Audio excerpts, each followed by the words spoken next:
Monday, midday in the United States, already Tuesday in Asia, and the week starts as crazy as it ended last week. Bitcoin's up, the market's up, but look at what happened. It sold off. This is one day of Bitcoin. It sold off down here, gets down to 63,000. Then it goes all the way to 64,000. I'm going to say 300. Now it's backed off to 63,500. It's very volatile at the moment.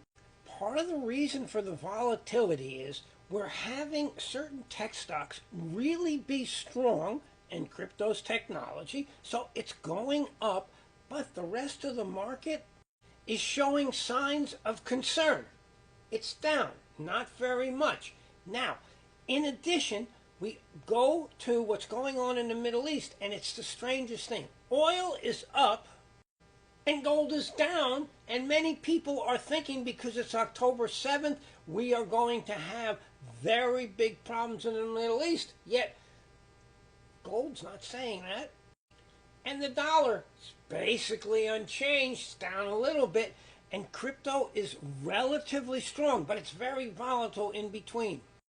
Right now, the markets are digesting Friday's big spike up. We do know that it's October 7th and the price of oil is going up significantly. And October 7th obviously could be a day that there'll be a big event to happen, an attack of Iran. And Iran does 4% of all the oil in the world. So there are all sorts of numbers like that. But, and I underline the word but, gold is down. One might have thought gold would be up today. It's down.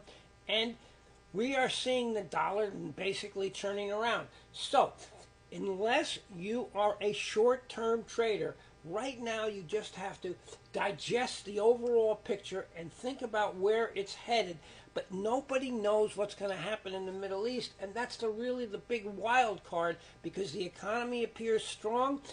Interest rates are coming down, maybe not as fast as people wanted.